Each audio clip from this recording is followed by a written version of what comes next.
आमर आलोचनार विषय वस्तु हेउची सोसाइटी कल्चर एंड इकोनॉमी बा समाज संस्कृति एवं अर्थनीति। एथिरे आमे आलोचना करिबा जे आर्थिक समाज शास्त्र जेतेबेले गोटे सब्जेक्ट है इमर्ज कला सेतेबेले केउ भली भाबरे जो क्लासिक आमर समाज शास्त्र स्कॉलर माने रहिले जे भली मार्क्स वेबर डर्कहाइम एवं तापर अन्य स्कॉलर माने मध्य से माने को भली भाबरे निजर योगदान बा निजर लेखा द्वारा ए जो आर्थिक समाज शास्त्र डेवलपमेंट पाई योगदान देइचंती। जदि देखा जाए प्रथम जदि देखा जाए समाज शास्त्र डेवलपमेंट बा इमर्जेंसी आम कहू उत्पत्ति होइछि ताहा होइछि प्रकृत रे मेनस्ट्रीम इकोनॉमिक्स जोटा रहला हमर मेनस्ट्रीम अर्थनीति जोटा रहला ताकू समालोचना करी आर्थिक समाज शास्त्र रो उत्पत्ति होइछि। आउ मेनस्ट्रीम इकोनॉमिक्स रो जो मेनस्ट्रीम अर्थनीति रो जो माने स्कॉलर माने रहिले जेमति एडम स्मिथ हेले आउ अन्य अर्थनीति रो स्कॉलर माने जो माने रहिले सेमानन को समालोचना करिथिले सोशियोलॉजिस्ट बा समाज शास्त्र रो स्कॉलर जे भली मार्क्स हेले डर्कहाइम हेले वेबर हेले एवं जदि बहु केते गुडी स्कॉलर अछंती अर्थनीति जो माने केबे हेले मध्य एक्सेप्ट करंतिनी जे अर्थनीति समाज शास्त्र आउ अर्थनीति समाज शास्त्र एवं अर्थनीति दुईटी जाक परस्पर पई परिपूरक विषय बोली किंतु समाज शास्त्र जो माने स्कॉलर हेले जे भली मार्क्स हेले वेबर हेले डर्कहाइम हेले किंबा जो ता परे जो परवर्ती स्कॉलर माने आसिले टालकट पर्सन हेले कि हमरो थ्रस्टन वेवलेन हेले किंबा मार्क ग्रानोवेटर हेले रिचर्ड स्वेडबर्ग हेले सेमानंकर कहिवा अनुसार अर्थनीति आउ समाज शास्त्र दुईटी जक विषय परस्पर पई परिपूरक एवं सेमानंकर इक्वल भूमिका रही बा समान भूमिका रही समाज शास्त्र बा समाज विज्ञान उन्नति पई। आउ जेतेबेले देखा जिवो आमे देखिबा जेतेबेले जे आर्थिक समाज शास्त्र जो विषय गोटे विषय प्रथमे जेतेबेले डेवलप कला सेतेबेले गोटे पर्टिकुलर बा गोटे निर्दिष्ट विषय भाबरे तार उत्पत्ति होई नथला बा डेवलपमेंट होई नथला। प्रथमे एहा स्कॉलर माने जेतेबेले हम जदि जानिबा डर्कहाइम हेले बा वेबर हेले दुर्कहाइम हेले बा वेबर हेले बा मार्क्स हेले जदिओ से माने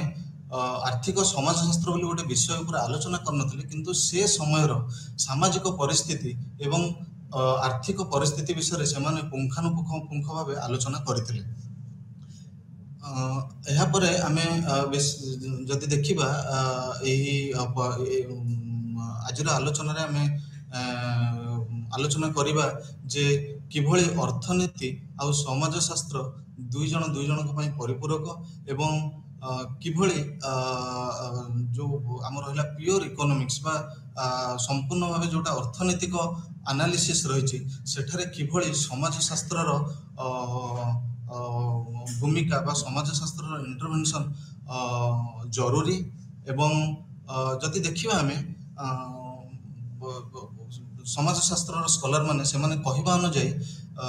जो मेनस्ट्रीम इकोनॉमिक्स रहिला बा मेनस्ट्रीम अर्थनीति नियो क्लासिकल अर्थनीति रहिला यह बहुत समय रे असंपूर्ण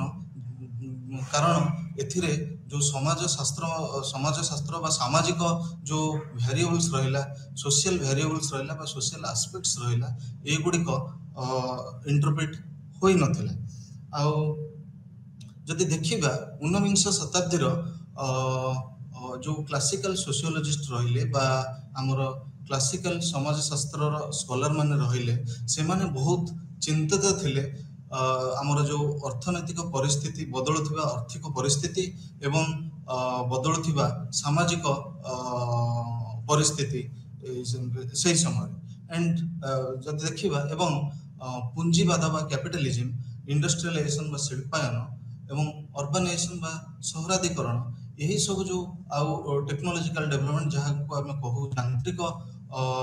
डेवलपमेंट यही विषय गुड़िक ମୁଖ୍ୟତଃ ଭାବରେ ବହୁତ ପ୍ରଭାବିତ କରିଥିଲା ସମାଜଶାସ୍ତ୍ରର ସ୍କଲାର ମାନଙ୍କ ପାଇଁ। ଆଉ ସମାଜଶାସ୍ତ୍ରର ସ୍କଲାର ମାନେ ପ୍ରଥମେ ଯେଉଁମାନେ ଅର୍ଥନୈତିକ ଅର୍ଥନୈତିକ ବିଷୟରେ ଆଲୋଚନା କରିନଥିଲେ, ପରେ ସେମାନେ ସମାଜଶାସ୍ତ୍ରର ସ୍କଲାର ମାନେ ଯୋଗଦାନ ଦେଇଥିଲେ। ଯେମିତିକି ଉଦାହରଣ ସ୍ୱରୂପ ଆମେ ଯଦି ଦେଖିବା କାର୍ଲ ମାର୍କ୍ସଙ୍କର ଅର୍ଥନୈତିକ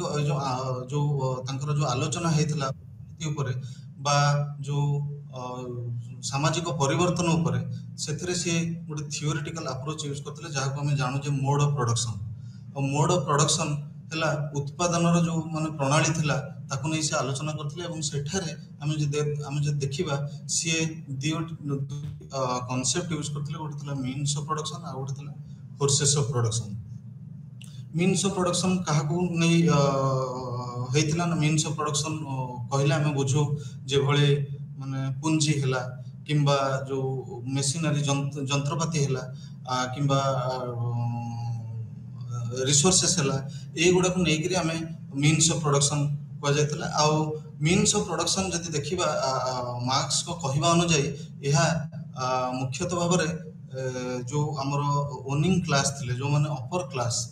ଯାହାକୁ ମାର୍କ୍ସ କହୁଥିଲେ ବୁର୍ଜୁଆସ କ୍ଲାସ, ସେଇମାନଙ୍କ କ୍ଷମତା ଭିତରେ ଥିଲା। ଆଉ ସେମାନେ ଯୋଉ ଲେବର ଥିଲେ, ଲେବର କ୍ଲାସ, ସେମାନଙ୍କୁ ଶୋଷଣ କରୁଥିଲେ। ସେଇଭଳି ଭାବରେ ମାର୍କ୍ସ ୱେବର ଯଦି ଦେଖିବା ଆମେ, ତାଙ୍କର ମଧ୍ୟ ଯାହା କଣ୍ଟ୍ରିବ୍ୟୁସନ ରହିଛି ବା ତାଙ୍କର ଯୋଉ ଯୋଗଦାନ ରହିଛି ଯୋଉ ଆମର ଆର୍ଥିକ ସମାଜଶାସ୍ତ୍ରର ଡେଭଲପମେଣ୍ଟ ପାଇଁ, ତାହା ମଧ୍ୟ ଆମେ ଇଗ୍ନୋର କରିପାରିବାନି ବା ତାହାକୁ ଆମେ ଅଣଦେଖା କରିପାରିବା ନାହିଁ। ମାର୍କ୍ସ ୱେବର ଯେତେବେଳେ ଆନାଲିସିସ୍ କରିଥିଲେ, ଆମେ ବିସ୍ତୃତ ଭାବରେ ଆ ଉପରେ ଆଲୋଚନା କରିବା ଆଗକୁ। ମାର୍କ୍ସ ୱେବର ମଧ୍ୟ ଯେତେବେଳେ ତାଙ୍କର ସେମାନେ ସିଏ ସମାଲୋଚନା କରିଥିଲେ ମେନଷ୍ଟ୍ରିମ୍ ଇକୋନୋମିଷ୍ଟ ମାନଙ୍କୁ, ସିଏ କହିଥିଲେ ଯେ ଅର୍ଥନୈତିକ ବା ଆର୍ଥିକ ବ୍ୟବହାର ଯୋଉ ଇଣ୍ଡିଭିଜୁଆଲ ମାନଙ୍କର ବା ବ୍ୟକ୍ତି ବିଶେଷର ଆର୍ଥିକ ବ୍ୟବହାର, ଏହା ସମ୍ପୂର୍ଣ୍ଣ ଭାବେ ରେସନାଲିଟି ବା ଯୋଉ ଯୁକ୍ତିଯୁକ୍ତ ବ୍ୟବହାର ଗୋଟେ ବ୍ୟକ୍ତିର ରହିଥାଏ, ଯୋଉଟା ମାନେ ମେନଷ୍ଟ୍ରିମ୍ ଇକୋନୋମିଷ୍ଟ ମାନେ କହିଥିଲେ, ତାହା ଉପରେ ଆଧାରିତ ନୁହେଁ। ସମାଜ ବା ସମାଜର ଯୋଉ ଆମର ରହିଛି ସାମାଜିକ ପରିସ୍ଥିତି, ଏହା ବହୁତ ସମୟରେ ଆମର ଆର୍ଥିକ ବ୍ୟବହାରକୁ ପ୍ରଭାବିତ କରିଥାଏ। ଯାହା ସେ ଯୋଉ ଆମର protestant ethics and spirit of କ୍ୟାପିଟାଲିଜିମରେ ଏହି ବିଷୟରେ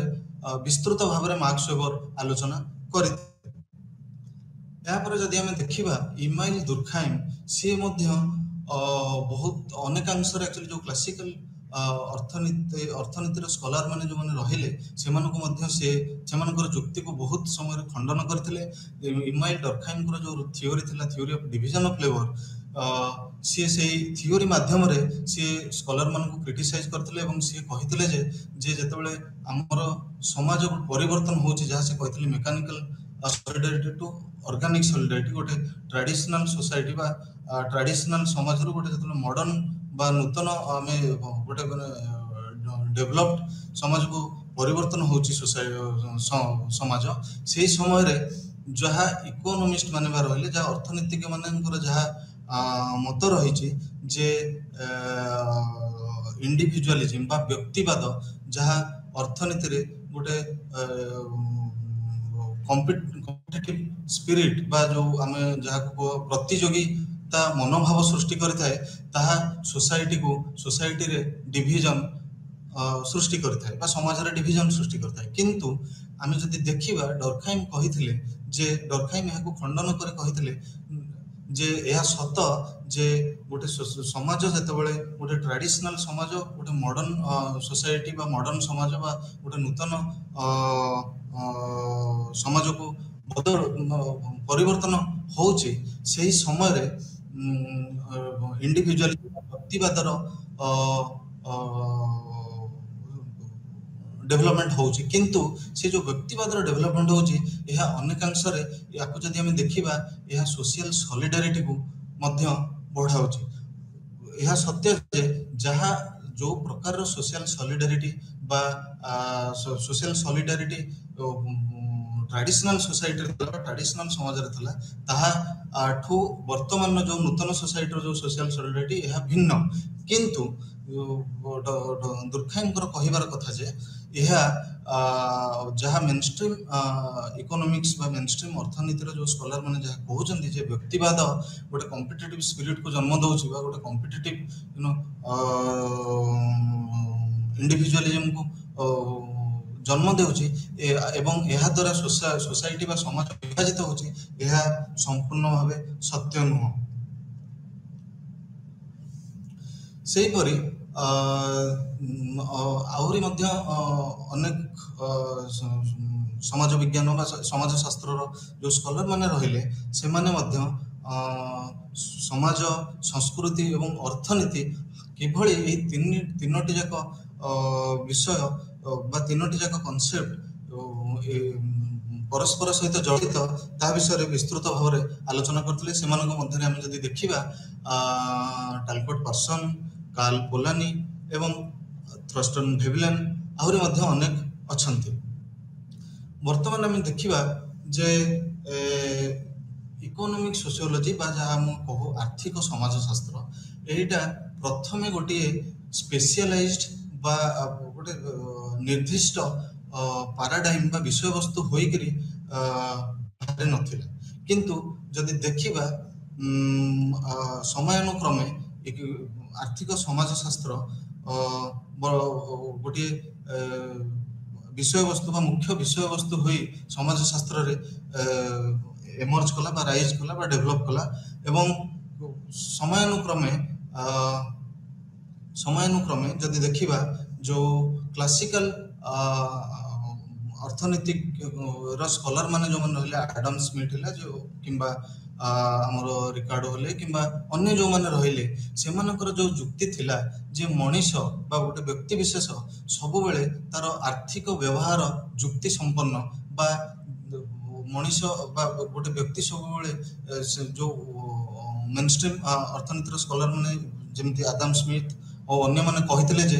ମଣିଷର ଆର୍ଥିକ ବ୍ୟବହାର ସବୁବେଳେ ଯୁକ୍ତି ସମ୍ପନ୍ନ ଆଉ ସିଏ ସବୁବେଳେ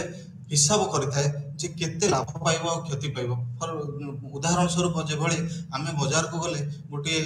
ବସ୍ତୁ କିଣିଲେ ଆମେ ଆଗ ଭାବୁ ଯେ ଏ ବସ୍ତୁର ମୂଲ୍ୟ କେତେ, ଆଉ ସେ ବସ୍ତୁ ଯଦି ଆମେ କିଣିଛୁ 5 ଟଙ୍କା ଦେଇ ତାର ଯେଉଁ ୟୁଟିଲିଟି ବା ତାର ଯେଉଁ ଲାଭ ଆମେ ପାଇବୁ ତାହା 5 ଟଙ୍କାରୁ ଅଧିକ ହୋଇଥିବା ଦରକାର। ତ ଏଇ ଯେଉଁ ରେସନାଲ ବିହେଭିୟର ବା ରହିଲା ବା ଯୁକ୍ତି ସମ୍ପନ୍ନ ମଣିଷର ଯେଉଁ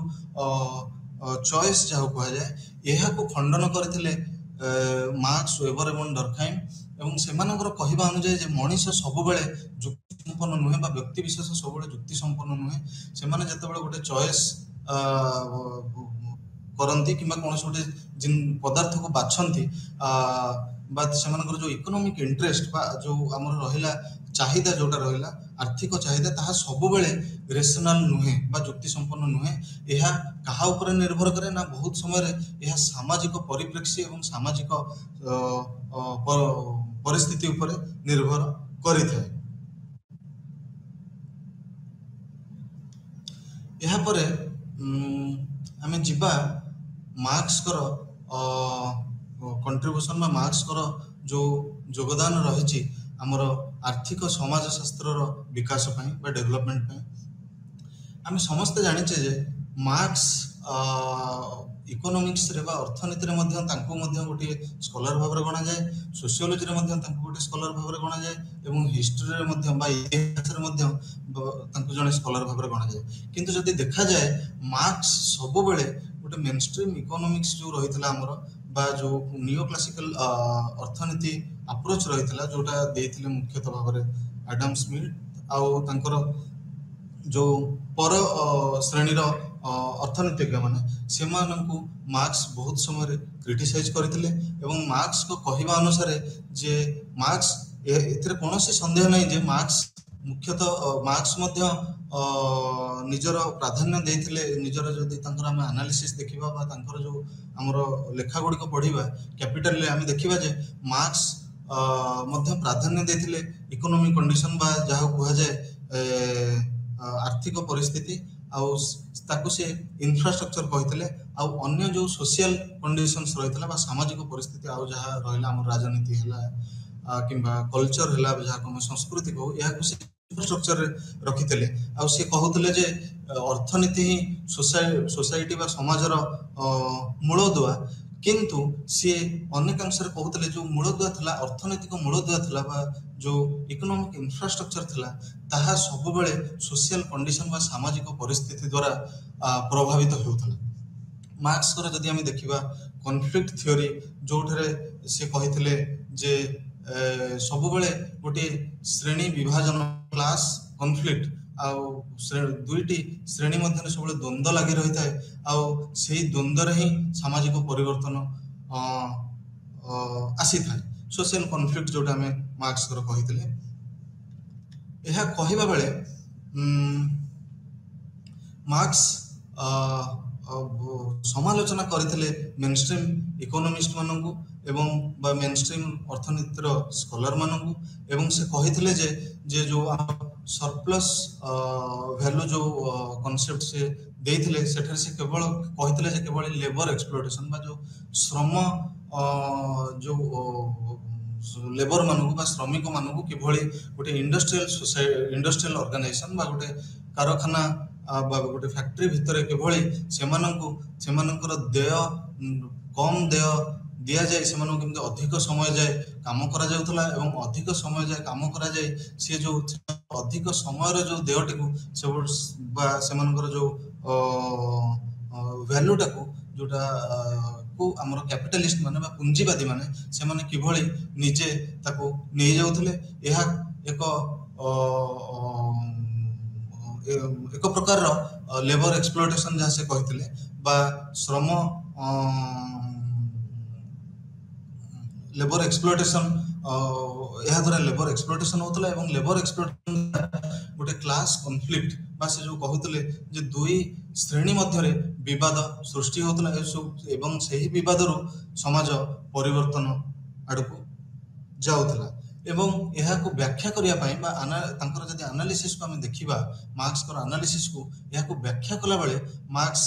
କହିଥିଲେ ଯେ କିଭଳି ସୋସାଇଟି ଗୋଟିଏ ବା ସମାଜ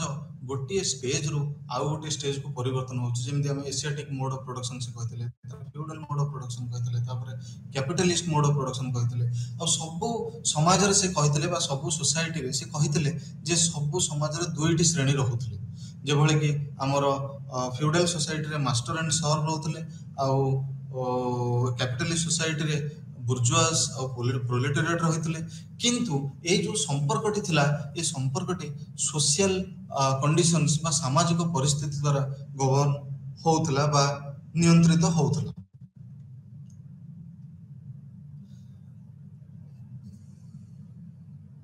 ଏହାପରେ ମାର୍କ୍ସ ଯେତେବେଳେ ଆଲୋଚନା କରିଥିଲେ ତାଙ୍କର ଯୋଉ କ୍ୟାପିଟାଲରେ ସେ ଯେତେବେଳେ ଆଲୋଚନା କରିଥିଲେ ଯୋଉ ଶ୍ରେଣୀ ବିଭାଜନ ହେଇଥିଲା ଏହି ସମୟରେ ସିଏ ସଂସ୍କୃତି ଆଉ ରାଜନୀତିକୁ ମଧ୍ୟ ଆଣିଥିଲେ ଏବଂ ସେ କହିଥିଲେ ଯେ ଆର୍ଥିକ ଯୋଉ ବ୍ୟବହାର ରହିଛି ଗୋଟେ ବ୍ୟକ୍ତି ବିଶେଷର ଯୋଉ ଆର୍ଥିକ ବ୍ୟବହାର ରହିଛି ଏହା ବହୁ ସମୟରେ ସାମାଜିକ ଏବଂ ସାଂସ୍କୃତିକ ପରିସ୍ଥିତି ଦ୍ୱାରା ନିୟନ୍ତ୍ରିତ। ଆଉ ଯଦି ଆମେ ଦେଖିବା ବୁଝିବା ପାଇଁ ବା ଅଧିକ ସରଳ କରିବା ପାଇଁ ଆମେ ଦେଖିବା ଯୋଉ ମାର୍କ୍ସିଷ୍ଟ ଆଲୋଚନା ରହିଛି ଆମର ଭାରତର ଅର୍ଥନୈତିକ ଅର୍ଥନୈତିକ ପ୍ରଗତି ସନ୍ଦର୍ଭରେ ଆମେ ଯଦି ଦେଖିବା ମୋଡ ଅଫ ପ୍ରଡକ୍ସନ ଡିବେଟ୍ ଯୋଉ ହେଇଥିଲା ଭାରତର କୃଷିକୁ ନେଇକରି ବା ଇଣ୍ଡିଆନ ଏଗ୍ରିକଲଚର ଯାହାକୁ ଆମେ କହେ ଏହା ବିଶ୍ୱ ସ୍ତରରେ ମଧ୍ୟ ପପୁଲାରିଟି ଅର୍ଜନ କରିଥିଲା ଏବଂ ଏହି ଯୋଉ ଡିବେଟ୍ ହେଇଥିଲା ବା ଏଇ ଯୋଉ ଆଲୋଚନା ହେଇଥିଲା ଏହି ଆଲୋଚନା ଦୀର୍ଘ 20 ବର୍ଷ ଧରି ଲାଗି ରହିଥିଲା ଏବଂ ଏହି ଆଲୋଚନାକୁ ମୁଁ ବହୁତ ସଂକ୍ଷିପ୍ତ ଭାବରେ ଆପଣମାନଙ୍କୁ ଜଣାଇବାକୁ ଚାହୁଁଛି ଏବଂ ଏହି ଆଲୋଚନା ଦ୍ୱାରା ଆମେ ଜାଣିପାରିବା ଯେ କେଉଁଭଳି ଭାବରେ ସମାଜଶାସ୍ତ୍ରର ସ୍କଲାର ମାନେ ଏହି ଆଲୋଚନାରେ ଯୋଗ ଦେଇ ଏହି ଆଲୋଚନାକୁ ଅଧିକ ମିନିଂଫୁଲ ବା ଅଧିକ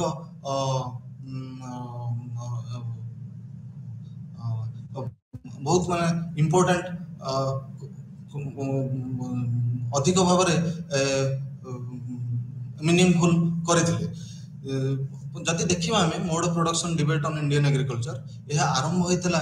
1980 ମସିହାରେ ଏବଂ ପ୍ରଥମେ ଏହା ଆରମ୍ଭ ହୋଇଥିଲା ଦିଲ୍ଲୀ ବିଶ୍ୱବିଦ୍ୟାଳୟରେ କାର୍ଯ୍ୟରତ ଜେଏନୟୁ ବିଶ୍ୱବିଦ୍ୟାଳୟ କ୍ଷମା କରିବେ ଜବାହରଲାଲ ନେହେରୁ विश्वविद्यालय कार्यरत उत्साह पट्टनायक एवं दिल्ली विश्वविद्यालय कार्यरत अशोक रुद्र मध्य ये जो डिबेट प्रथम आरंभ होता डिबेट प्रथम सोपान थिला जेतेबेले अशोक रुद्र गोटे प्रोजेक्ट काम करी कहिथिले जे प्रोजेक्ट रे काम करथिया समय से पंजाब एवं हरियाणा कृषि उपर गवेषणा करी कहिथिले जे से जो उत्पादन जो मोड ऑफ प्रोडक्शन रही ताहा कैपिटलिस्ट बा पूंजीवादी मोड ऑफ प्रोडक्शन किंतु एहाकू खंडन करथिले उत्साह पट्टनायक जे आपण जो प्रक्रिया बा आपणकर जो कैलकुलेशन करिवार जो माध्यम रही ताहा भूल आउ आपणकर जो आलोचना बा जो एनालिसिस रही मार्क्स बा मार्क्सियन मॉडल सहित एकमत नुहे आउ सी क्रिटिसाइज कला बेले उत्साह पट्टनायक कहिथिले जे अशोक रुद्रंकर एनालिसिस यह इकोनॉमिक्स रो बा मार्क्स कर तर्जमा ठू संपूर्ण भाव में भिन्न किंतु यही जो डिबेट आरंभ होता बा ये जो जुक्ति आरंभ होता बहुत समय यह परे अनेक अर्थनीतिर जो स्कॉलर मैंने रहिले इकोनॉमिक्स जो स्कॉलर मैंने रहिले जेभली कि प्रणव वर्धन रहिले अमित भादुरी रहिले प्रधान प्रसाद रहिले परेश चट्टोपाध्याय रहिले एमाने मध्य यही डिबेट रे बा यही जो आलोचना रे जो अंशग्रहण करथिले एवं सेमानकर अंशग्रहण मध्य यही आलोचना को अधिक जुक्तियुक्त करथिला और सेमाने मध्य एक नुआ दिगंत देथिले आलोचना को जेभर उदाहरण स्वरूप सेमाने जतले आलोचना कले सेमाने मध्य खंडन करथिले अशोक रुद्र एवं उत्साह पट्टनायक को जुक्ति को बिहार एवं बिहार ओडिशा एवं पश्चिम बंगाल बा वेस्ट बंगाल रो केस को नहीं केस स्टडी को नहीं सेमाने मध्य अशोक रुद्र एवं उत्साह पट्टनायक को जुक्ति को खंडन करथिले सेमाने कहिथिले जे जदिओ पंजाब और हरियाणा रे कैपिटलिज्म बा पूंजीवाद प्रवेश करि सारिछि एग्रीकल्चर जो पंजाब और हरियाणा रो कृषि रे पूंजीवाद प्रवेश करि सारिछि किंतु बिहार वेस्ट बंगाल एवं ओडिशा भली राज्य रे पूंजीवादी कृषि रो डेवलपमेंट हेई पारि नै एवं सेमाने कहिथिले सेमाने गोटे नुआ कांसेप्ट आनिथिले जाहा को कह जाय semi feudal mode of production सेमाने कहिथिले जे यह ओडिशा आउ पश्चिम बंग एवं बिहार ये तीनोटी राज्य रे semi feudal mode of production अच्छी एवं एठिकार जो मोड ऑफ प्रोडक्शन बा जो एग्रीकल्चरल मोड ऑफ प्रोडक्शन अच्छी यह संपूर्ण भाव में पंजाब एवं हरियाणा ठू भिन्न सेपरि भाव में अन्य इकोनॉमिस्ट बा अर्थनीतिर स्कॉलर माने जो आलोचना रे योगदान देथिले एवं सेमाने जे सेमानक जुक्ति अशोक रुद्र उत्साह पट्टनायक एवं अन्य जो गोटे ग्रुप बा दल रही ग्रुप बा जो स्कॉलर माने रही परेश चट्टोपाध्याय प्रणव वर्धन जो माने बिहार ओडिशा एवं पश्चिम बंग पर काम करथिले सेमानक जुक्तिठू भिन्न सेमाने साउथ इंडिया रो बा दक्षिण भारत रो राज्य गुड़िक जेभली कर्नाटक हला केरल हला एवं तमिलनाडु आंध्र प्रदेश ए भली राज्य उपर निजर तर्जमा करथिले एवं निजर वक्तव्य रखिथिले किंतु जदि देखिबा एही जो प्रथम 10 वर्ष ए जो डिबेट बा विषय वस्तु पर आलोचना चलिला mode of production debate on Indian agriculture एथिरे कोनोसी समाज शास्त्र स्कॉलर जोग देई नथिले प्रथमे एही डिबेट टी केवल सीमित थिला अर्थनीतिर स्कॉलर मानक मध्य रे एवं एथिरे कोनोसी समाज शास्त्र किंबा कोनोसी एंथ्रोपोलॉजी विषय वस्तु एंथ्रोपोलॉजी बा पॉलिटिकल साइंस बा राजनीति विज्ञान बा इतिहास यही विषय कौन स्कॉलर जोग दे नथिले किंतु 10 वर्ष पर समाज शास्त्र किछि स्कॉलर यही आलोचना रे जोग देथिले से जॉन पी मेंचर गेल उम्बेट दीपंकर गुप्ता आउ ए जो स्कॉलर माने जोग देले एमाने चेष्टा कले जो केतेटा सामाजिक दृष्टिकोण रही सामाजिक सोशल कैरेक्टरिस्टिक्स बा जो इंडिकेटर्स रही से गुड़िक यही जो आलोचना भितर को आनिबा पई आउ से माने कहवा कथा जे सेही स्कॉलर मानकर जुक्ति थिला जे समाजशास्त्र स्कॉलर माने जे शंकर गुप्ता हेले, जॉन पी मेंचर हेले, कैथलीन गॉफ हेले बा गेल ओमेट हेले, सेमानकर जुक्ति थिला जे आमे जो आलोचना 10 वर्ष दीर्घ 10 वर्ष धरि जो आलोचना चली आसी अर्थनीतिर स्कॉलर मानक मध्य ताहा केवल अर्थनीतिक जो इंडिकेटर गुड़िक रही तारी उपर ही आलोचना होती आ जो सामाजिक परिवेश बा सामाजिक दृष्टिकोण रु मुख्य मुख्य जो विषय वस्तु रही लुचि रही तेणु से कौन कले जो एनालिसिस कले से तर्जमा कले से कहले जे जातिवाद बा कास्ट गोटे मुख्य आलोचनार विषय वस्तु जितेबाला भारतीय कृषि उपर आम आलोचना करुचे आते भारतीय कृषि बा तार जो आम लेबर रिलेशन रही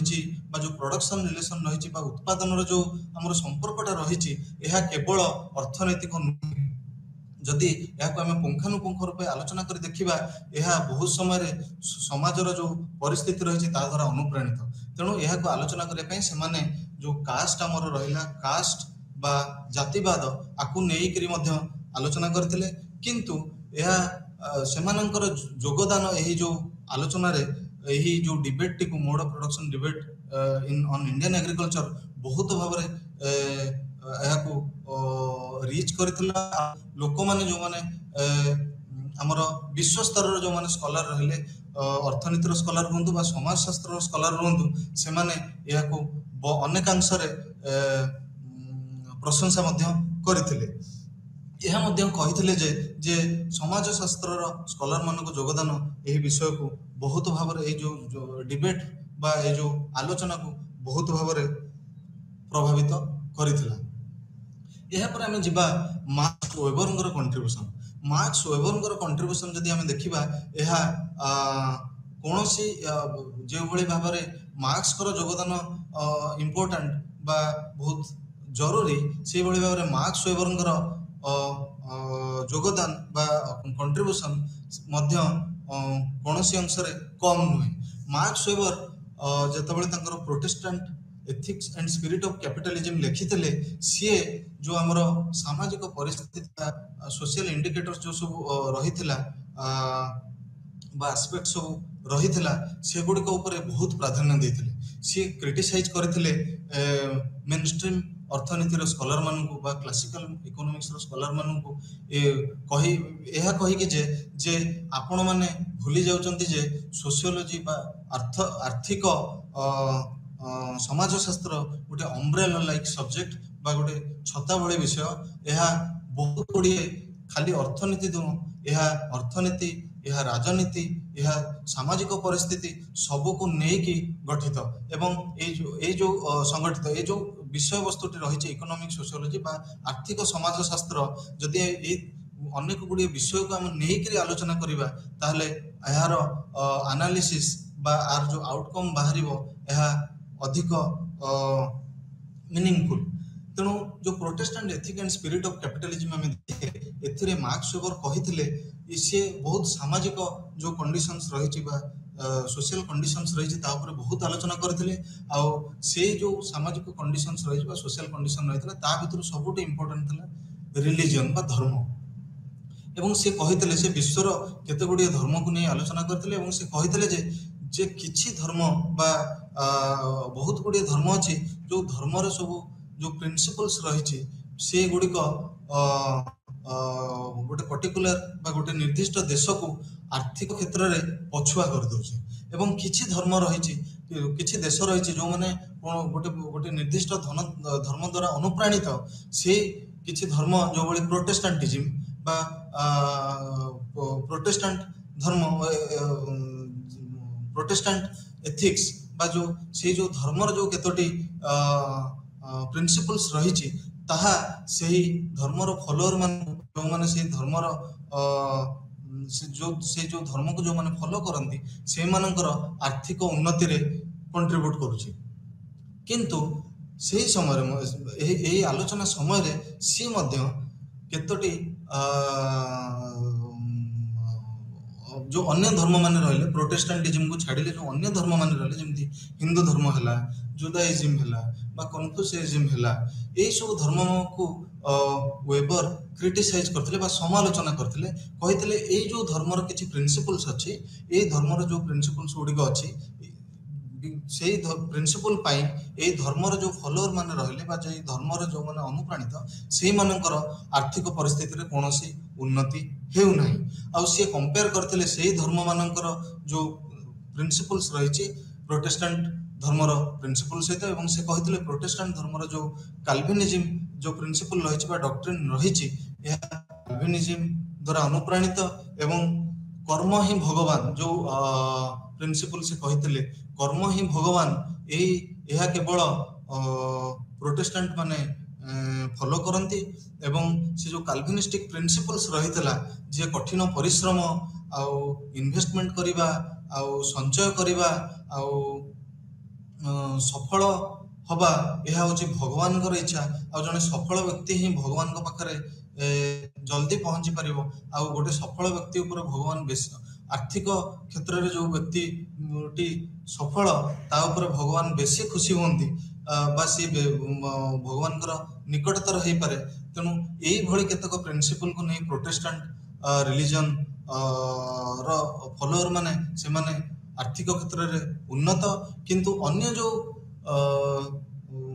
ଧର୍ମର ଫଲୋଅର ମାନେ ରହିଲେ, ଯେଭଳି ହିନ୍ଦୁଇଜିମ ହେଲା, ଜୁଦାଇଜିମ ହେଲା, କନଫ୍ୟୁସିଆନିଜମ ହେଲା, ସେମାନେ ପଛୁଆ ହେଇଯାଇଛନ୍ତି କେବଳ ସେମାନଙ୍କର ଧର୍ମର ଯୋଉ ପ୍ରିନ୍ସିପଲ ଗୁଡ଼ିକ ଅଛି। ଏହାପରେ ଆମେ ଦେଖିବା ଯେ କିଭଳି ଭାବରେ ଯଦି ଦେଖିବା, ପ୍ରଥମତଃ ୱେବରଙ୍କର ଯୋଉ ଆନାଲିସିସ୍ ଥିଲା ବା ୱେବରଙ୍କର ଯୋଉ ତର୍ଜମା ଥିଲା, ମାର୍କସ ୱେବରଙ୍କର ଏହି ତର୍ଜମା ଅନେକାଂଶରେ ମେନଷ୍ଟ୍ରିମ ଯୋଉ ଇକୋନୋମିଷ୍ଟ ଥିଲେ ବା ଅର୍ଥନୀତି ସ୍କଲାର ମାନେ ଥିଲେ, ସେମାନଙ୍କୁ କ୍ରିଟିସାଇଜ କରିବାରେ ସଫଳ ହୋଇଥିଲା। ଆଉ ସେମାନେ ମଧ୍ୟ ଏ ଅନେକାଂଶରେ ଅନେକ ଗୁଡ଼ିଏ ଯୋଉ ଅର୍ଥନୀତିର ସ୍କଲାର ମାନେ ଥିଲେ, ସେମାନେ ମଧ୍ୟ ଏହାକୁ ମାନି ନେଇଥିଲେ ଯେ ହଁ, ୱେବର ମାର୍କସ ୱେବରଙ୍କର ଯୋଉ ମନ୍ତବ୍ୟ ରହିଛି ଯେ ପ୍ରୋଟେଷ୍ଟାଣ୍ଟ ରିଲିଜନର ଯୋଉ ପ୍ରିନ୍ସିପଲ ବା ପ୍ରୋଟେଷ୍ଟାଣ୍ଟ ଧର୍ମର ଯୋଉ ପ୍ରିନ୍ସିପଲ୍ସ ଗୁଡ଼ିକ ରହିଛି, ସେଗୁଡ଼ିକ ସେଇ ଧର୍ମର ଅନୁଗାମୀ ମାନଙ୍କୁ ଅର୍ଥନୀତି କ୍ଷେତ୍ରରେ ଆଗକୁ ନେଇଯାଉଛି, ଏବଂ ଅନ୍ୟ ଯୋଉ ଧର୍ମ ଗୁଡ଼ିକ ରହିଛି ତାହା ସେଇ ଧର୍ମର ଅନୁଗାମୀ ମାନଙ୍କୁ ପଛକୁ ଟାଣି ନେଉଛି ବା ଆଗକୁ ବଢିବା ପାଇଁ ଦଉନି, ଏହା ଅନେକାଂଶରେ ସତ। କିନ୍ତୁ ଏହାକୁ ନେଇ ୱେବରଙ୍କ ଯୋଉ ଆନାଲିସିସ୍ ଥିଲା ବା ୱେବରଙ୍କର ଯୋଉ ତର୍ଜମା ଥିଲା, ଆକୁ ମଧ୍ୟ ଅନେକ ଇକୋନୋମିଷ୍ଟ ବା ଅର୍ଥନୀତିର ସ୍କଲାର ଏବଂ ସମାଜଶାସ୍ତ୍ରର ସ୍କଲାର ମାନେ ମଧ୍ୟ ଖଣ୍ଡନ କରିଥିଲେ। ଏବଂ ସେମାନଙ୍କ ମଧ୍ୟରୁ ଯୋଉ ସ୍କଲାର ମାନେ କାମ କରିଛନ୍ତି, ଉଦାହରଣ ସ୍ୱରୂପ ଜାପାନର ସାମୁରାଇ ସମ୍ପ୍ରଦାୟ ଉପରେ ସେମାନେ ମଧ୍ୟ କ୍ରିଟିସାଇଜ କରିଥିଲେ। ଅନ୍ୟମାନଙ୍କ ମଧ୍ୟରେ ଭାରତର ଯୋଉ ମାରୱାଡିଜ ସମ୍ପ୍ରଦାୟ ଅଛନ୍ତି, ତାଙ୍କ ଉପରେ ମଧ୍ୟ କିଛି ସ୍କଲାର କାମ କରିଥିଲେ। ଯୋଉଭଳି ପାର୍ସିଜ ଅଛନ୍ତି, ସେମାନଙ୍କ ଉପରେ ମଧ୍ୟ କେତେ ସ୍କଲାର କାମ କରିଥିଲେ। ଚେଟିଆର୍ସ ଯୋଉ ଦକ୍ଷିଣ ଭାରତର ଚେଟିଆର୍ସ ଆଉ ନାଡାର୍ସ, ତାଙ୍କ ଉପରେ ମଧ୍ୟ କେତେ ସ୍କଲାର କାମ କରିଥିଲେ। ସେମାନେ ମଧ୍ୟ ୱେବରଙ୍କର ଯୁକ୍ତିକୁ ଖଣ୍ଡନ କରିଥିଲେ। ଉଦାହରଣ ସ୍ୱରୂପ ଯେତେବେଳେ ୱେବର କହିଲେ ହିନ୍ଦୁଇଜିମ ବା ହିନ୍ଦୁ ଧର୍ମର ଯୋଉ କେତୋଟି ପ୍ରିନ୍ସିପଲ ରହିଛି, ଯାହା ସେଇ ଧର୍ମର ଅନୁଗାମୀ ମାନଙ୍କୁ ବା ଫଲୋଅର ମାନଙ୍କୁ ଅର୍ଥନୀତି କ୍ଷେତ୍ରରେ ପଛୁଆ କରି ରଖିଛି, ସେଇ ଯୋଉ ମନ୍ତବ୍ୟକୁ ବା ସେଇ ଯୋଉ ଯୁକ୍ତିକୁ କେତେ ଗୁଡ଼ିଏ ସମାଜଶାସ୍ତ୍ରର ସ୍କଲାର ମାନେ ଖଣ୍ଡନ କରିଥିଲେ। ଏବଂ ସେ ଖଣ୍ଡନ କରିଥିଲେ କୋଉ ବେସିସରେ ନା, ସେମାନେ ଷ୍ଟଡି ତାଙ୍କର ଯୋଉ ରିସର୍ଚ୍ଚ କରିଥିଲେ, ସେ ରିସର୍ଚ୍ଚ ଯୋଉ ଗବେଷଣା କରିଥିଲେ ମାରୱାଡିଜଙ୍କ ଉପରେ, ମାରୱାଡିଜ ମାନେ ଅର୍ଥନୀତି କ୍ଷେତ୍ରରେ ବହୁତ ଆଗୁଆ। ଯଦି ଆମେ ଦେଖିବା ଅନ୍ୟ ଭାରତୀୟ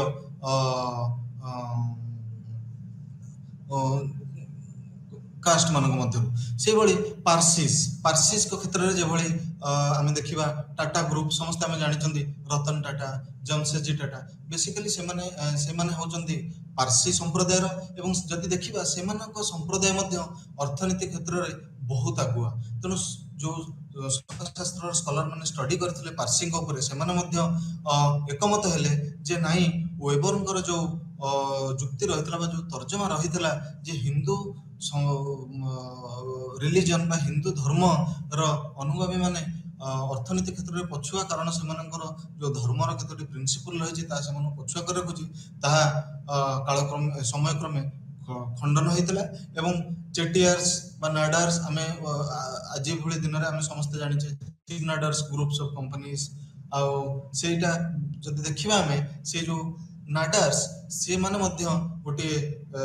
ସମ୍ପ୍ରଦାୟ ଏବଂ ସେମାନଙ୍କର ଆର୍ଥିକ ଉନ୍ନତି ସେମାନଙ୍କର ଜାତି ଉପରେ ନିହିତ ଆମେ ଯଦି ଦେଖିବା ଯୋଉ ଷ୍ଟଡି ହେଇଛି ବା ଯୋଉ ରିସର୍ଚ୍ଚ ହେଇଛି ନାଡାର୍ସ ମାନଙ୍କ ଉପରେ ସେମାନେ ମଧ୍ୟ ୱେବରଙ୍କର ଯୋଉ ଏହି ଯୁକ୍ତିକୁ ଖଣ୍ଡନ କରିଛନ୍ତି କିନ୍ତୁ ଆମେ ଯେତେବେଳେ ୱେବରଙ୍କର ଆନାଲିସିସ୍ ଦେଖୁ ଯଦିଓ ୱେବର ଯେତେବେଳେ ଅନ୍ୟ ଧର୍ମମାନଙ୍କର ଯୋଉ ପ୍ରିନ୍ସିପଲ ବିଷୟରେ କହିଲା ବେଳେ ସିଏ ଅଧିକ ପ୍ରାଧାନ୍ୟ ଦେଇଥିଲେ ପ୍ରୋଟେଷ୍ଟାଣ୍ଟିଜିମକୁ ଏବଂ ସିଏ ଭୁଲି ଯାଇଥିଲେ ଯେ ବା ସେମାନେ ସିଏ ଓଭରଲୁକ୍ କରିଦେଇଥିଲେ ଯୋଉ ଅନ୍ୟ ଧର୍ମମାନେ ଅଛନ୍ତି ଯେଭଳି କନଫ୍ୟୁସିଆନିଜମ ହେଲା ଆମେ ଦେଖୁଛେ ଆଜି ଚାଇନା କୋଉ ଭଳି ଭାବରେ ଅର୍ଥନୀତି କ୍ଷେତ୍ରରେ ନିଜକୁ ଉନ୍ନତିର ଗୋଟିଏ ପରେ ଗୋଟିଏ ସିଢି ଚଢି ଚାଲିଛି ଏବଂ ଅର୍ଥ କ୍ଷେତ୍ରରେ ମଧ୍ୟ ଏଇ ଯୋଉ ଉଦାହରଣ ଗୁଡିକ ଦେଲି ଯୋଉ ମାରୁଆଡି ମାନଙ୍କର ଉନ୍ନତି ପାର୍ସିଜ ମାନଙ୍କର ଅର୍ଥନୈତିକ ଉନ୍ନତି ଚେଟିଆର୍ସ ମାନଙ୍କର ଅର୍ଥନୈତିକ ଉନ୍ନତି ବା ନାଡାର୍ସ ମାନଙ୍କର ଅର୍ଥନୈତିକ ଉନ୍ନତି ଏଇ ଯୋଉ କେସ୍ ବା ଏଇ ଯୋଉ ଷ୍ଟଡିଜ ଗୁଡାକ ଆସିଲା ରିସର୍ଚ୍ଚ ସନ୍ଦର୍ଭ ଗୁଡିକ ପ୍ରକାଶିତ ହେଲା ଏହା ପରେ ୱେବରଙ୍କର ଇମ୍ପୋର୍ଟାନ୍ସ ବା ପ୍ରାଧାନ୍ୟ କମି ଯାଇ ନାହିଁ କାରଣ ୱେବର ଯାହା କହିଥିଲେ मेनस्ट्रीम इकोनॉमिक्स रो बा मेनस्ट्रीम अर्थनीति रो बा नियो क्लासिकल अर्थनीति स्कॉलर मानन समालोचना करी ताहा एबे मध्य सत्य जदिओ वेबरଙ୍କର मत अन्य धर्म पई अन्य धर्म परिप्रेक्षी रे भूल थिला अनेकांशरे भूल थिला एवं जो नुवा स्कॉलर माने बा नुवा समाजशास्त्र स्कॉलर माने खंडन करथिले किंतु तांकर जो समालोचना मेनस्ट्रीम इकोनॉमिक्स रो स्कॉलर मानक पई थिला ताहा एबे मध्य युक्तियुक्त यहाँ पर आम जा डरखाइम को योगदान बा डरखाइम को कंट्रीब्यूशन कौन थिला जो हमरो इकोनॉमिक सोशियोलॉजी बा आर्थिक समाजशास्त्र पई डरखाइम जदि देखिबा आमे जदि देखिबा से जो डिवीजन ऑफ लेबर कहिथिले डिवीजन ऑफ लेबर ऊपर आलोचना करथिले डिवीजन ऑफ लेबर ऊपर आलोचना कला बेले से कहिथिले जे समाज जतले परिवर्तन होछ गोटे ट्रेडिशनल सोसाइटी गोटे मॉडर्न सोसाइटी गोटे ट्रेडिशनल समाज गोटे मॉडर्न समाज सेते बेले जो मटेरियल डेंसिटी बा मोरल डेंसिटी रे परिवर्तन होछ मटेरियल डेंसिटी कोन ना मटेरियल डेंसिटी होची जे गोटे पृष्ठभूमि रे गोटे नंबर ऑफ इंडिविजुअल्स बा व्यक्ति विशेष को नै जतिकि रहिले जतिकि व्यक्ति विशेष रहिले तांको नै कि मटेरियल डेंसिटी गणना करा जाय तार इंग्रजी रे जदि हम अनुवाद कहिबा the number of individuals in a given ground surface से कहितले एवं मोरल डेंसिटी कोन थिला ना से माने परस्पर मध्य रे केते जड़ित बा परस्पर मध्य रे केते समय थर धरि इंटरेक्शन करचंती बा जदि से माने केमिति परस्पर मध्य रे कम्युनिकेट करचंती एहा को नै मोरल डेंसिटी रो हिसाब करा जाय एवं तार जदि इंग्रजी अनुवाद हम देखिबा मोरल डेंसिटी माने डरखाइम कहितले अर्थ मोरल डेंसिटी रो अर्थ डरखाइम कहितले जे द इंटेंसिटी ऑफ कम्युनिकेशन किंतु डरखाइम जतले आलोचना कले जे गोटे मेकानिकल सॉलिडारिटी सोसाइटी आ गोटे ऑर्गेनिक सॉलिडारिटी सोसाइटी से सेतेबेले कहितले जे गोटे मेकानिकल सॉलिडारिटी सोसाइटी रे मटेरियल डेंसिटी कम थाए कारण जदि देखिबा सेतबेले जनसंख्या कम होला गोटे मेकानिकल सॉलिडारिटी सोसाइटी माने समाज माने गोटे जोटा हम ट्रेडिशनल सोसाइटी को सेठी जनसंख्या कम थिला आ सेठी जो जागा हमर कह जाय बा जो ग्राउंड सरफेस कह जाय ताहा मध्य अधिक थिला तेणु से समय रे जो मटेरियल डेंसिटी ता कम थिला एवं मोरल डेंसिटी जेहेतु लोक माने गोटे विस्थापित गोटे अधिक डिस्टेंस बा अधिक दूरता रे रहउथिले जो सेटलमेंट हम देखू दूरता रे थिला तेणु लोक मानक मध्य रे कम्युनिकेशन बा इंटरेक्शन बहुत कम थिला किंतु किछि जो कम्युनिटी रहउथिले बा संप्रदाय रहउथिले से माने बहुत पाखा पाखी रहउथिले आ सेमानक मध्य रे कम्युनिकेशन टी किंतु अधिक जो कम्युनिकेशन ता थिला बहुत सॉलिड थिला बा अधिक थिला तेणु सेमानक मध्य जो जो कलेक्टिव कॉन्शियस डरखाइम कहथिले ताहा अधिक था किंतु जो मेनस्ट्रीम इकोनॉमिक्स रो स्कॉलर माने कहले जेतेबेले गोटे मॉडर्न सोसाइटी गोटे ट्रेडिशनल सोसाइटी रो आम मॉडर्न सोसाइटी को जाउछे मॉडर्न सोसाइटी रे इंडिविजुअलिज्म ग्रो करूछ बा इंडिविजुअलिज्म बढ़ुछ व्यक्तिवाद बढ़ुछ व्यक्तिवाद बढ़िबा द्वारा कोन होय ना व्यक्तिवाद बढ़िबा द्वारा गोटे इंडिविजुअल गोटे कॉम्पिटिटिवनेस आसे और लोक माने इकोनॉमिक इंटरेस्ट को बहुत प्राधान्य दियंती बा जो आर्थिक जो मानकर से मानकर जो चाहिदा ये थाए से ताको बहुत प्राधान्य दियंती और बहुत इंडिविजुअलिस्टिक व्यक्तिवादी हो जाती यह द्वारा कौन हुए ना से कहवा कथा जे यह सोशल सॉलिडारिटी बा रहिला से ताको अफेक्ट करियो बा ताको प्रभावित करियो किंतु डरखाइम कहवा कथा जे जेतले आमे गोटे मॉडर्न सोसाइटी को जाउछु तो यह जो परिवर्तन होची यह द्वारा कोनोसी प्रभाव पड़िबो नाही सोशल सॉलिडारिटी ऊपर कारण जो डिफरेंशियल नीड बा जो लोक मानकर जो विभिन्न भिन्न चाहिदा रही डिफरेंशियल नीड गोटे सोसाइटी आम उदाहरण स्वरूप गोटे सोसाइटी आम समस्त रोचे समस्ते केबे हेले चाहूना गोटे प्रकार ऑक्युपेशन बा गोटे प्रकार जॉब करिया पे जने जदि चाहिलानी मु कृषक हेबी आउ जने चाहूची मु चाकरी करिवि आउ जने कहूची मु कारपेंटर बा बढ़ई काम करिवि आउ जने चाहूची जे मु कमर काम करिवि बा ब्लैकस्मिथ काम करिवि आउ जने चाहूची जे मु गोटे पायलट हेबी ए भलिया लोक माने विभिन्न प्रकार ऑक्युपेशन को चूज करथांती बा बाछि थांती किंतु यह निर्भर करे जे डिफरेंशियल नीड बा जो भिन्न चाहिदा जो अछि सब लोकंकर चाहिदा समान न थाए तेणु जेतले गोटे सोसाइटी मॉडर्न ट्रेडिशनल मॉडर्न को परिवर्तित होची सेतेबेले लोक संख्या बढ़ुची मटेरियल डेंसिटी कारण जमती उदाहरण स्वरूप आमर जो भले ओडिसा रो जो राजधानी रही भुवनेश्वर दिन थिला सेठी पॉपुलेशन डेंसिटी बहुत कम थिला किंतु वर्तमान जो देखिबा वर्तमान एही शहरटी दिन को दिन आर पॉपुलेशन डेंसिटी बढ़ी चली यह माने नुह जे या द्वारा इंडिविजुअलिज्म बढ़ुनी इंडिविजुअलिज्म बढ़ुची किंतु बा व्यक्तिवाद बढ़ुची किंतु जो अधिक लोक रहिबा द्वारा अधिक लोकंकर अधिक चाहिदा मध्ये बढ़ी बढ़ी चली गोटे आज कहार मो आज कहार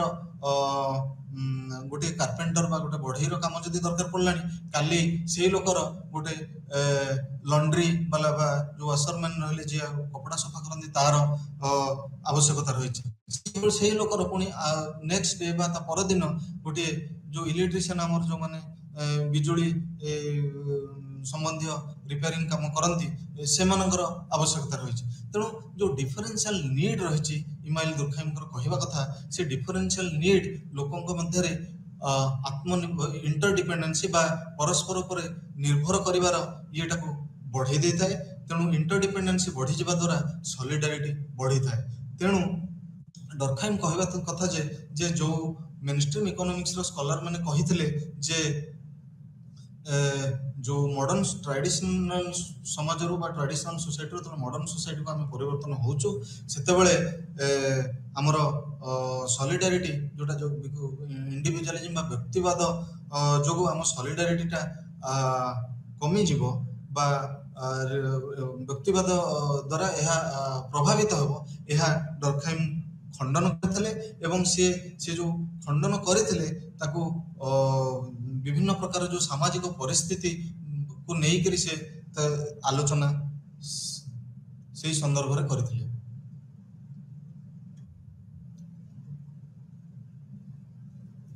सेही भली भाबरे यह पर हम आलोचना करिबा जॉर्ज सिमेलकर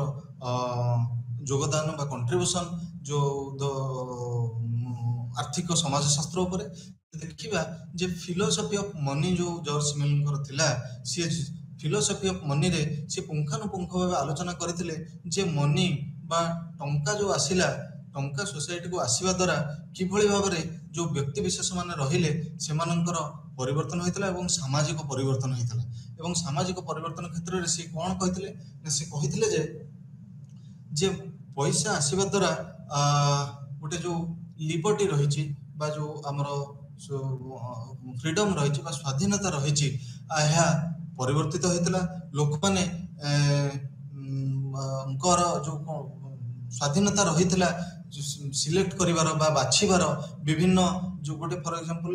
उदाहरण स्वरूप जदि हम देखिबा गोटे जो इंडस्ट्रियल सोसाइटी रही ता भितर जदि मनी बा टंका आसीबा द्वारा एक्सचेंज जो सिस्टम थिला पूर्वर जो एक्सचेंज सिस्टम थिला तादर परिवर्तन होईची एठी गोटे व्यक्ति विशेष रो जो इंटरडिपेंडेंस आगुर जतरा हमर बाटर सिस्टम थिला बा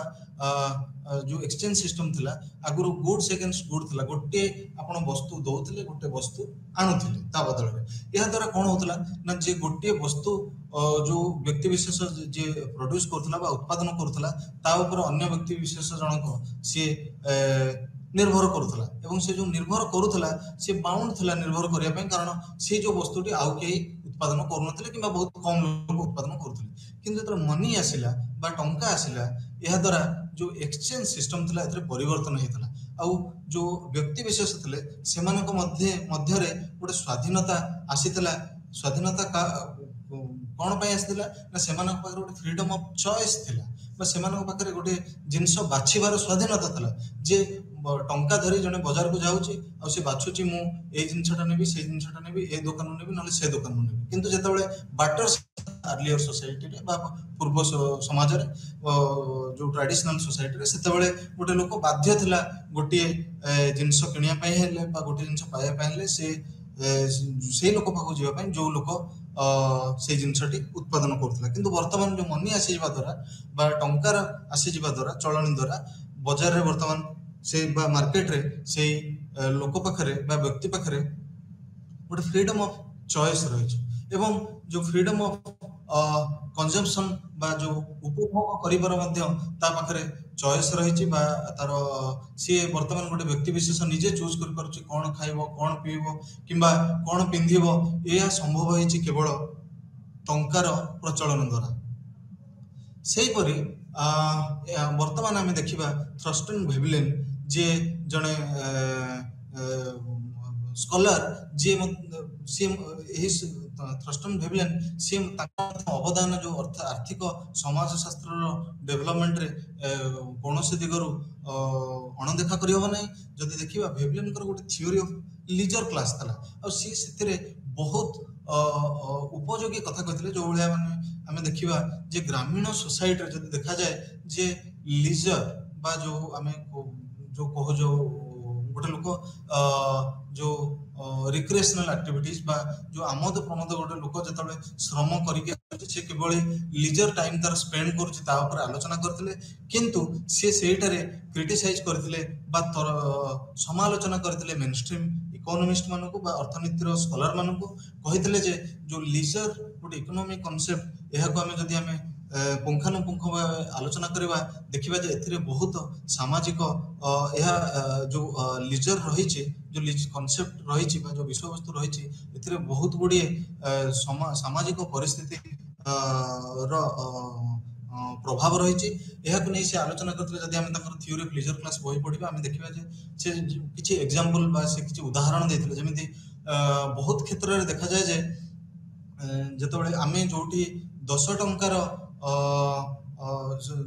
कन्स्पिक्यूअस कंजम्पशन और कन्स्पिक्यूअस लीजर से दुईटी कॉन्सेप्ट बा दुईटी विषय ऊपर मुख्यतः भाव में प्राधान्य देथिले गोटे थिला कन्स्पिक्यूअस कंजम्पशन ऊपर से कहिथिले जे लोक जोटी 10 टंका दे गोटे पानी बोतल पी परिबो किंतु से काहे कि तार स्टेटस बा तार जो सोशल पोजीशन रही बा सामाजिक जो तार स्थिति रही ताकू देखैबा पई से केवल गोटे 100 टंकार पानी बोतल पी थाए जहां देखिबा द्वारा लोक माने कहबे नाही ये सही वर्गर लोक किंबा गोटे लोक जदि गोटे 1 लाख टंका दे गोटे गाड़ी किनी सेथरे जीवा आशा करि परिबो किंतु से 1 कोटी टंका दे गोटे गाड़ी किणुची जहां द्वारा कि मोटर कार किणुची जहां द्वारा कि से देखै परिबो नाही मु जे तार स्टेटस है बा तार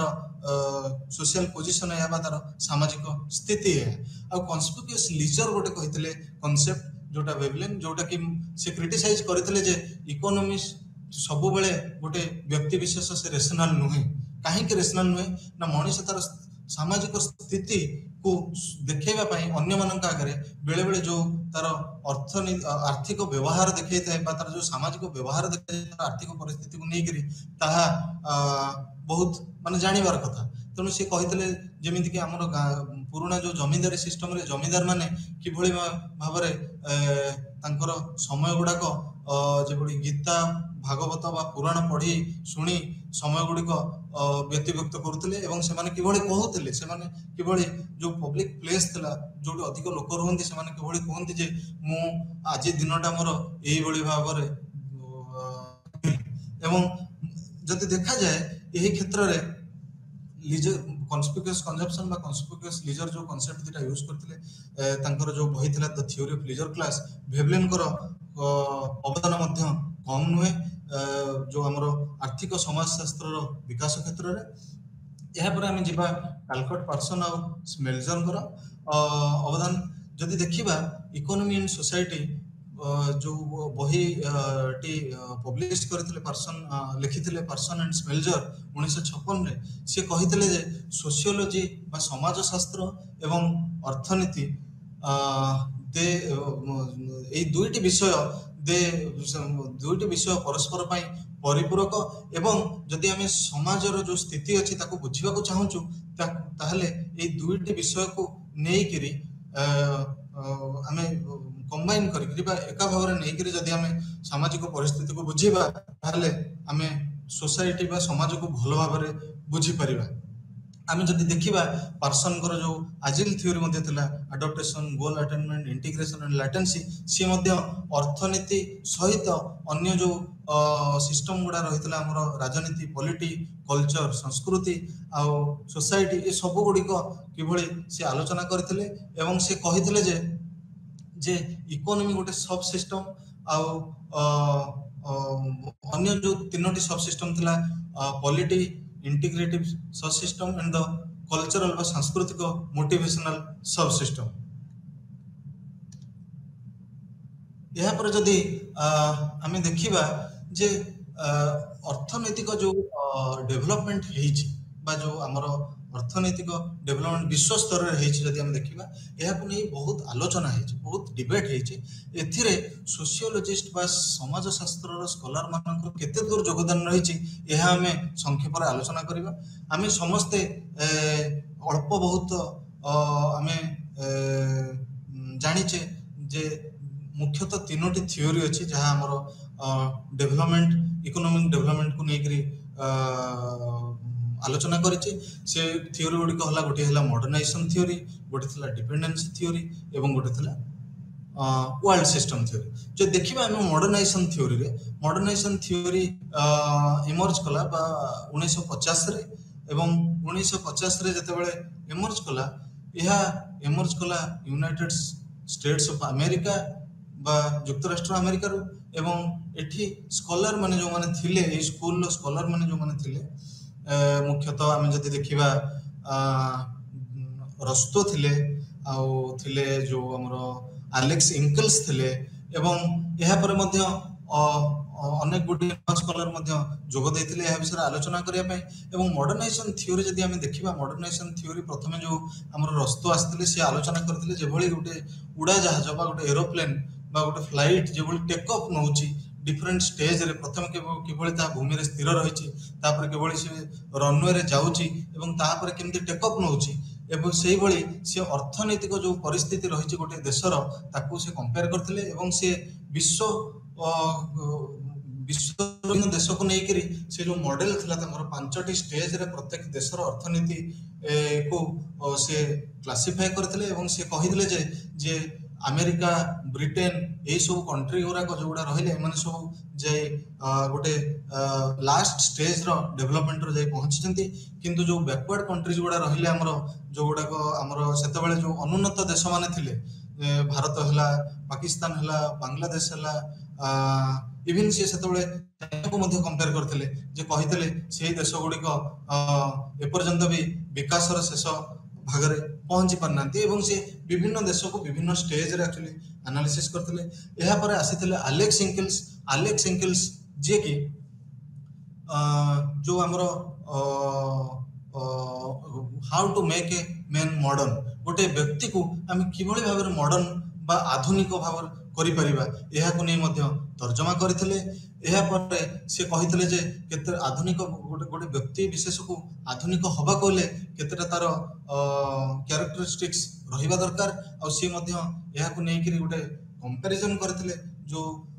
विकसित देश माने अछंती यूनाइटेड स्टेट्स ऑफ अमेरिका हला ब्रिटेन हला बा फ्रांस हला एमानकु नै कि आलोचना करथिले एवं एमान केतोटी केस नै एगुडी को आलोचना करथिले एवं से जो हमर अनुन्नत देश मानक रहले से मानकर जो केतोटी केस नैथिले से पाइबा जानिबा को पाइथिले जे एही जो देश मानकर जो व्यक्ति विशेष माने अछंती से मानकर केतोटी कैरेक्टरिस्टिक्स अछि बा से मानकर केतोटी गुण अछि जोथि पई जे से माने जो मॉडर्न हे परुनांती जेभଳି कि जे जो हमर साइंटिफिक इन्वेंशन बा जो वैज्ञानिक माने जो उद्भावन करूचंती आमे साइंस ऊपर विश्वास करूना आमे जो ट्रेडिशनल बा हमर जो पुरातन जो संस्कृति रही ता द्वारा आमे बांधी रहिछु आमे विज्ञान जो प्रगति विज्ञान जो प्रगति ताको आमे एक्सेप्ट करूना एई सब केतोटी गुण को नेकरी से मध्ये समालोचना करथिले एहा परे अनेक स्कॉलर मध्ये आसीथिले जोग दैथिले डिबेट रे जेभଳି कि हमर स्मेलजर हेले अनेक केते गुडे स्कॉलर थिले जो माने एथिरे योगदान देथिले एवं से माने केवल आर्थिक जो हमर कैरेक्टरिस्टिक्स रहितला बा इंडिकेटर्स रहितला ताकू नेकरी आलोचना करनथिले से माने जो समाज शास्त्र स्कॉलर माने रहले से माने बहुत सामाजिक परिस्थिति को नै मध्ये आलोचना करथिले जे भारत चाइना बा पाकिस्तान हला बा बांग्लादेश हला ये जो देश गुडी को रही छे माने काहे की पछुआ ना कारण से मानकर किछि सांस्कृतिक यू नो जो कैरेक्टरिस्टिक्स रही छी बा प्रिंसिप जो रही छी हमरो कैरेक्टरिस्टिक्स ताकू सांस्कृतिक कैरेक्टरिस्टिक्स रही छी जोगुडा को से देश गुडी को पछुआ कर दोची आउ एहा परे आउ गोटे स्कूल ऑफ थॉट इमर्ज करथिला एहा को हमें डिपेंडेंट स्कूल ऑफ थॉट को एहा अनेकांश रे जो मॉडर्नाइजेशन स्कूल ऑफ थॉट थला ताकू समालोचना करथिला एवं कहिथिला जे जो मॉडर्नाइजेशन स्कूल ऑफ थॉट एहा केउठी ना केउठी जो हमर वेस्टर्न कंट्रीज रहिले बा जो पश्चिम विश्वर जो पश्चिम भागर देश गुडी को रहिले उन्नत देश अमेरिका हला बा ब्रिटेन हला से मानकर एटा गोटे एक एक पाखिया आलोचना एवं से माने गोटे बायास हेकरी एई भलिया गोटे विवरणी रखिचंती आ से माने भूली जाउचंती जे दीर्घ दिन धरी ए जो देश गुडी को ए जो अनुन्नत देश गुडी को पराधीन करी रखिथिले एवं पराधीन करी रखिथिबा समय रे से माने केवली ए देश गुडी को आर्थिक क्षेत्र रे शोषण करी चलिथिले एवं जतले एई सब आलोचना करथिले डिपेंडेंसी स्कूल ऑफ थॉट से माने जो स्कॉलर माने थिले हमरो एजी फ्रैंक हेले बा हमरो एंड्रू बुंडर फ्रैंक हेले पॉल वारन हेले बा जो अन्य जो स्कॉलर माने रहिले से माने कहिले जो प्रकार रो अभिज्ञता बा जो प्रकार एक्सपीरियंस ए जो पछुआ देश गुडी को भारत हला किबा चाइना हला किबा पाकिस्तान हला किबा बांग्लादेश हला ए जो ब्रिटिश अंडर अधीन रे जो पराधीन होई शोषणर जो इतिहास अछि ए जो अभिज्ञता ए देश गुडी को पाखरे अछि से अभिज्ञता हुए तो उन्नत देश जो रहिले अमेरिका किबा ब्रिटेन किबा फ्रांस सेमान क्षेत्र रे नाही तेणु आमे सब बेले जतले आलोचना करिबा ए जतले ए जो देश गुडी कर विकास विषय आलोचना करिबा ए समय रे निश्चित आमे ए जो कॉलोनियलिज्म बा जो पराधीनता रो जो पराधीन रही ए जो देश गुडी को ब्रिटिशर्स मानक द्वारा कॉलोनाइजर्स मानक द्वारा जो शोषण रो शिकार हेछि ए विषय मध्ये निहिति आलोचना करबा दरकार एवं से माने कहितले डिपेंडेंसी स्कूल ऑफ थॉट रो स्कॉलर माने कहितले जे सांस्कृतिक कारण पई जो ए देश गुडी को पछुआ नय बरं ए जो आर्थिक शोषण होइतला ए देश मानक पई ए देश माने जो आर्थिक शोषण रो शिकार होइतले एथि पई से देश गुडी को पछुआ से बळे भाबरे जो वर्ल्ड सिस्टम थ्योरी असला तादर मध्ये इमानुएल वालेस्टाइन सी मध्ये क्रिटिसाइज करथले मॉडर्नाइजेशन स्कूल जो dependency school as well as modern एवं मॉडर्नाइजेशन स्कूल ऑफ थॉट को एवं कहितले जे ए जो देश गुडी को पछुआ रहिछि एथि पई गोटे दुई पाखे गोटे आलोचना गोटे विस्तृत आलोचना हेबा दरकार तेनु से कोन करथिले ना सब देश गुडी को तीनोटी भाग रे विभाजित करथिले जति विश्व रे जते देश रहिला semi periphery core semi periphery and periphery एवं से गोटे जो कांसेप्ट देथिले से कहितले जे किछि देश अधिक विकसित किछि देश मध्यम श्रेणी रे रहिछथि आ किछि देश पूरा संपूर्ण जो बटम रे रहिछन्ती बटम लाइन रे रहिछन्ती आ सेमान मध्यरे संपर्कटिको से एस्टाब्लिश करे पई चेष्टा करथिले किंतु जदि आमे देखिबा जदि संपूर्ण भाबरे देखिबा आमे जानिबा पई पाइबा जे ए जो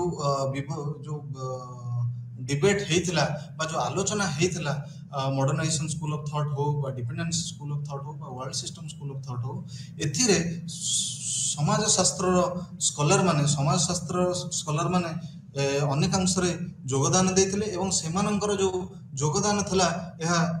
बहुत बहुत मूल्यवान थला एवं सेमानंकर जो जुक्ति थला यह अनेक समय रे ए जो हमर अर्थनीतिर स्कॉलर माननकु गोटे बड़ द्वंद्व रे पकई देथिला एवं गोटे असुविधा परिस्थिति रे सेमानंकु पकई देथिला एवं बहुत जो इकोनॉमिस्ट माने रहले बा अर्थनीतिर स्कॉलर माने रहले सेमाने मध्य एक्सेप्ट करथिले जे जो हमर सामाजिक परिस्थिति यह अनेक अंशरे आर्थिक परिस्थिति को प्रभावित करथाय बा इकोनॉमिक कंडीशन को प्रभावित करथाय फॉर एग्जांपल आमे जे देखियो इवन अर्थनीतिर स्कॉलर माने मध्य सेमाने मध्य अनेक अंशरे एही जो जुक्ति थिला समाज शास्त्र स्कॉलर मानकर सेमानक द्वारा अनुप्राणित होइछन्ती आमे जदि नबा हम नोबेल लॉरेट जे रहिला हमर अमर्त्य सेन जे जने भारतीय सी मध्य गोटे आर्टिकल लिखिथिले how does culture matter in economic development संस्कृतिर भूमिका अर्थनीतिक विकास रे एवं सेथिरे से कहिथिले जे केवल आमे जदि अर्थनीति को देखिबा जे अर्थनीति ही जदि आमे केवल अर्थनीति को आमे तर्जमा करिबा आमे तार जो डेवलपमेंट डिस्कोर्स रहिछि आमे तार डेवलपमेंट इंडिकेटर्स रहिछि आमे बहुत गुडे जिंस जानि परिबानी आ भारत भली देश रे कल्चर मैटर्स बा संस्कृति अनेक अंशरे अनुप्राणित करिथाय अर्थनैतिक उन्नति पाई एवं आमे जदि देखिबा जो हमर वर्ल्ड बैंक बा विश्व बैंक गोटे